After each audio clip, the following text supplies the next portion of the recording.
Salut à tous, c'est Sakura Wars, nouvelle vidéo et nouveau guide pour débutants sur The First Descendant, la version 2026. C'est parti. Le jeu est sorti le 2 juillet 2024 et depuis, nous avons eu pas mal de mises à jour, beaucoup d'ajouts, beaucoup de missions et de légataires et de quêtes. Pour certains joueurs, comme les nouveaux joueurs, ça peut être très compliqué, mais depuis, ils ont fait quelques mises à jour qui peuvent aider même les nouveaux joueurs. Je vous explique. Au niveau des missions, quand vous commencez le jeu en normal, maintenant les missions sont raccourcies et de plus, vous bénéficiez d'un système de guide qui vous permet de savoir comment améliorer un légataire, améliorer une arme. Il vous explique comment gérer vos modules sur vos armes et sur vos légataires. Il suffit de suivre les quêtes de guide qui vous expliqueront au fur et à mesure. Et ce qui est bien, c'est que quand vous faites ces quêtes de guide, ça vous permet d'obtenir des récompenses. Donc, si vous êtes nouveau joueur, c'est très intéressant de suivre ce petit système. Comme je vous ai expliqué, c'est un jeu de farming. Donc, vous devez farmer des légataires, des chiens, des véhicules, des armes, des composants externes, des réacteurs. Et ce qui est bien depuis des récentes mises à jour, c'est que maintenant, les missions sont raccourcies, donc ça prend moins de temps pour farmer quelque chose. Et pour les nouveaux joueurs, vous avez pas mal de légataires à farmer, pas mal d'acolytes à farmer, comme les véhicules ou les armes. Vous avez aussi, dans le niveau de les quêtes exclusives pour légataires, soit qu'il faudra utiliser un légataire ultime ou bien le légataire classique. Si vous n'avez pas le légataire ultime, ça fonctionne aussi avec le classique. Ces quêtes histoires, c'est juste pour mettre un peu de lore dans le jeu, pour expliquer la vie du légataire, son passé, et en même temps un peu pour toucher les gens qui sont fans de tout ce qui est lore. Pour le moment, il n'y en a pas beaucoup de quêtes lore. Il y a celle de Bunny, Freyna, Eugene, Sharon, Blair Ultime. Donc pour le moment, nous n'avons pas encore beaucoup de lore actuellement. Bien sûr, il y a moins de bugs depuis. Et ça, c'est bien, parce que pour les joueurs qui réalisaient des missions, des fois, ça arrivait que quelquefois, il y avait des bugs. Même quand vous lancez une cinématique, il y avait des bugs aussi. Soit ça stoppait complètement le jeu et ça vous mettait en écran d'accueil. Mais depuis, ils ont réglé les bugs. Et ça, c'est bien parce qu'ils règlent souvent les bugs progressivement. Dès qu'ils voient, ils font leur mise à jour. Dans les nouveautés aussi, pour le farming des légataires et des armes, il y a eu une nouvelle machine qui a été installée à Albion, près d'Anaïs. C'est la machine pour ouvrir les matériaux informes. À l'époque, pour ceux qui ont commencé le jeu, elle n'existait pas du tout et on avait une obligation de faire les colosses pour pouvoir ouvrir ces matériaux informes.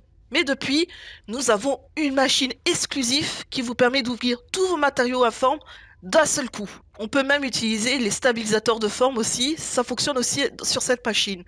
Cette machine aide beaucoup pour ceux qui n'ont pas la possibilité de faire des colosses en équipe ou qui doivent malheureusement faire avec des randoms et que ça ne fonctionne pas. Ici, ça évite de faire des combats de colosses inutilement. Ça, cette machine, c'est un bon point depuis que le jeu existe. Et ça, je vous recommande cette machine fortement. Il y a aussi deux choses aussi très intéressantes aussi si vous n'arrivez pas à obtenir des matériaux informes. Il y a le robot marchand ETA0 qui peut vous proposer des pièces d'armes, des pièces de légataire, des matériaux d'amélioration en échange de tickets jaunes. Les tickets jaunes, il faudra juste échanger pour les obtenir. Il suffit d'échanger des pièces que vous avez déjà en plus exemplaires et que vous n'avez plus besoin. Vous pouvez aussi obtenir des pièces aussi en échangeant avec des tickets rouges et ceux-là sont obtenables en faisant des opérations à 400%. Bien sûr, comme dans tous les jeux, nous avons un pass de combat. Un pass de combat qui vous permet d'obtenir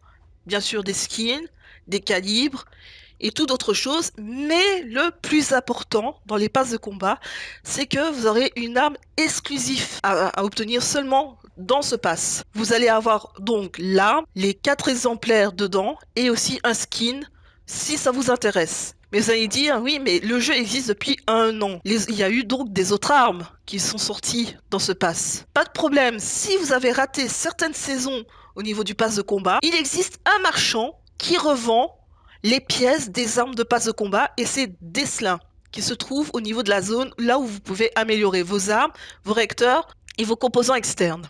Bien sûr, il lui demande une monnaie bien spécifique pour pouvoir échanger des pièces que vous pouvez obtenir justement dans les opérations à 400%. Donc, n'hésitez pas à farmer les opérations à 400% pour les tickets rouges et aussi pour pouvoir récupérer vos pièces d'armes de passe de combat. Une autre machine qui a été mise en place aussi dernièrement, c'est la machine d'échange de modules de déclenchement et des modules anciens. Oui, vous pouvez faire des échanges dans le jeu avec d'autres joueurs pour obtenir le module de déclenchement que vous désirez sur votre légataire. Bien sûr, pour l'échange, ce ne sera pas avec de l'or, mais avec des calibres. Malheureusement, ce sera avec de l'argent réel. C'est ça le plus inconvénient dans ce style d'échange. Comme je vous ai dit, il y a pas mal de légataires à farmer.